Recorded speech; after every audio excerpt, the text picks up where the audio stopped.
Welcome to Breakup Cheater. Today's story is one of betrayal, strategy, and a quiet, devastating checkmate. It all began on an ordinary Wednesday morning. I was halfway through reviewing quarterly freight projections when my phone lit up with a message from my wife, Vanessa. 5 words. "I'm divorcing you next week."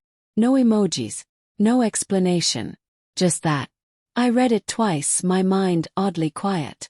Then I leaned back in my chair, letting my eyes drift back to the spreadsheets, vendor costs, shipping invoices, anything to ground myself for a moment. Vanessa and I had been married for 6 years. She had always been the polished one, sharp, magnetic, charming. She worked in public relations, and she was an expert at dressing up ugly truths to look like fairy tales. But over the last year I had watched her change. The distance started creeping in. Her business trips doubled. Passwords on her devices changed. She'd hold her phone like it was made of glass, shielding it even in the safety of our own home. Weekend getaways became the norm, and her suitcase never stayed unpacked for long. But I never confronted her. I'm not the kind to explode. I observe, calculate, and when it's time I act. 3 months before that text, I began quietly shifting assets into accounts solely under my name. My logistics software company, built from the ground up, was already shielded, thanks to a prenuptial agreement. Ironically, it had been her idea back then. "We should keep things clean," she'd said before we married, wanting to protect her family inheritance. I had kept every version of that agreement. Dated. Digitally archived. My attorney, Madeline Crowley, had reviewed it with me 2 weeks before Vanessa's message arrived. When that text finally came, I wasn't shocked. Not by her leaving. What stunned me was the casualness. She ended our marriage like she was canceling a lunch reservation. I didn't text back right away. Instead, I called Madeline. She picked up on the first ring. "She made her move," I said. Madeline didn't need me to elaborate. We'd been preparing for this moment. "Are you ready?" she asked. "File it today," I replied. She assured me the process server would have the paperwork in Vanessa's hands before noon. After hanging up, I finally replied to Vanessa's message with just 3 words. "I filed first." 3 dots appeared on the screen. Then nothing. She left me on read. Typical Vanessa. Light the match, walk away, and wait for the flames. But this time, I wasn't trapped in her fire.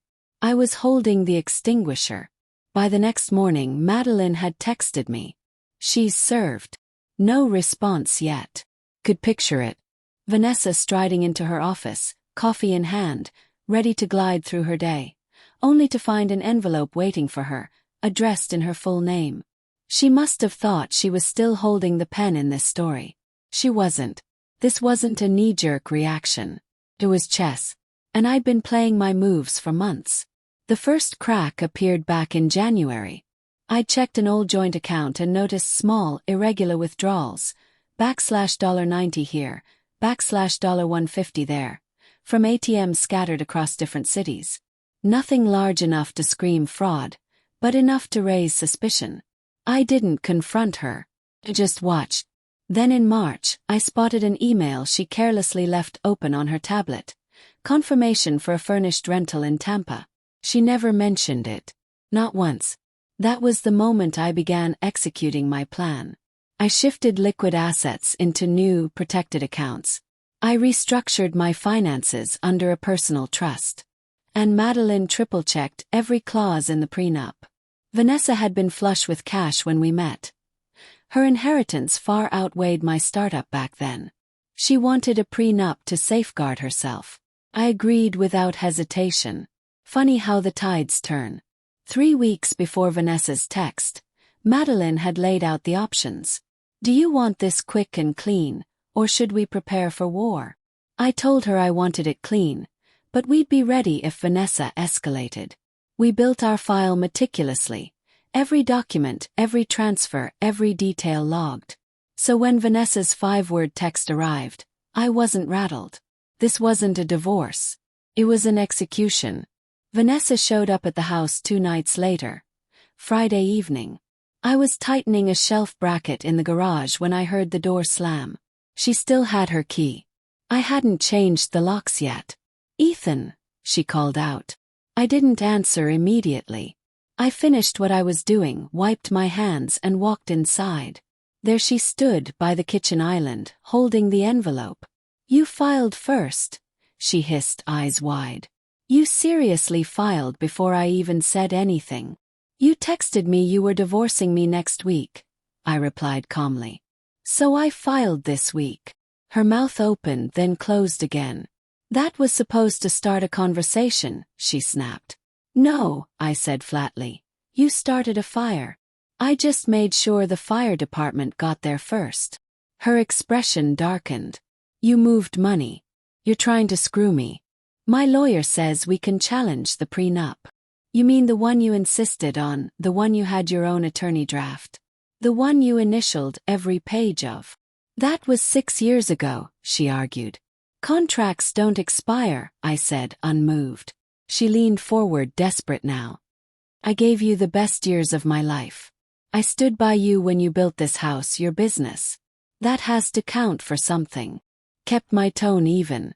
"You were with me for the first 2 years. After that, it was spa retreats and hidden rental apartments." Her face froze. "I know about Tampa," I said quietly. "I know about the cash withdrawals. I didn't stop you. I simply prepared." She went pale. Her hand trembled slightly as she grabbed her bag. "This isn't how it was supposed to go," she muttered, her voice cracking. "No," I said as she headed toward the door. "But it's how it's going." She slammed the door behind her. The next Monday, her lawyer, Jeremy Vaughn, fired off an email, full of chest-puffing legalese. He accused me of hostile intent and concealment of marital assets, threatening to challenge the prenup on grounds of emotional coercion and unfairness. I forwarded it to Madeline. Her reply came within minutes. "All noise. No teeth." That afternoon, Madeline sent back a precise 5-line response. She attached the prenup, signed, witnessed, ironclad, and asset schedules showing my company predated the marriage. Every transfer had been completed days before Vanessa's divorce text. There wasn't a legal leg for them to stand on. By Tuesday, Vanessa's texts began trickling in. "This isn't what I wanted. We should have talked first. You blindsided me." I didn't reply. There was nothing left to say. By Thursday she panicked. She tried to drain the last joint account, just over $6000, but it had already been frozen. Then came another flagged transaction. She tried to charge nearly $2000 at a designer boutique. Declined. That evening she showed up again. This time she knocked. I had already changed the locks. When I opened the door, I saw it in her eyes. Panic, desperation. "You can't just ice me out, Ethan," she said, her voice trembling. "I'm not," I said coolly. "I'm enforcing the contract you were proud to sign." Tears welled up in her eyes. "I made a mistake." "Which one?" I asked, unflinching. "Signing the prenup. Trying to drain the accounts. Or treating me like a stranger in a breakup text." She faltered, wiping her face. "You don't get it," she whispered. I felt trapped. I needed to breathe. "Is that what the Tampa rental was for?" Her breath caught. "You weren't supposed to know about that." "I know more than you think." Long silence. "So that's it?" she asked, defeated. "You're really done?" "I'm not doing anything to you," I replied quietly. "I'm simply not letting you do anything to me." She turned, walked away into the night, and didn't look back. By the next week, her lawyer caved. Jeremy's emails softened, now asking for mediation. Vanessa had run out of options. Madeline wasn't fazed. She pulled up Vanessa's old emails, including one where Vanessa had explicitly stated she wanted nothing to do with my company. She fired back with a factual, ironclad reply, backed by our prenup and asset documents. The next day, Jeremy called directly, his tone defeated. "Perhaps we should handle this privately," he said, sounding exhausted. I already knew the game was over. 10 days later, Vanessa signed the settlement. She walked away with her car, her personal items, and $3,100 from a frozen account. No spousal support. No stake in my business. Nothing more. A few days later, a mutual friend texted me. She's out. Moved into some temp rental near downtown. The Tampa guy. He dumped her. Ugly ending. I didn't reply. I simply locked my phone. Vanessa had built her future on assumptions. That I'd be passive, predictable. She never realized I was 5 moves ahead the whole time. 3 days later, another text from her. Ethan, I know you probably hate me. I didn't think it would end this way. I'm really struggling. Can we talk? I stared at the message for a moment. No anger. No gloating. Just nothing. I didn't reply. A month passed. The house was quiet now. Not the cold, heavy quiet of tension, but the peaceful kind that lets you breathe again. I repainted the walls. Donated her old furniture. Made the space mine. Madeline checked in one last time, confirming everything was closed and archived. Let's hope you don't need me again anytime soon, she joked. Smiled. Let's hope. One final text came from Vanessa a week later. I really messed this up. Still I didn't reply. The story had already been written. She wasn't ruined. She simply assumed the world would bend to her plans. And when it didn't, she called it betrayal. That night, I stood on the back porch, watching the last bit of light slip away. I thought about the lies, the silence, the text that started it all. She thought she had control. She never realized I'd already played the endgame.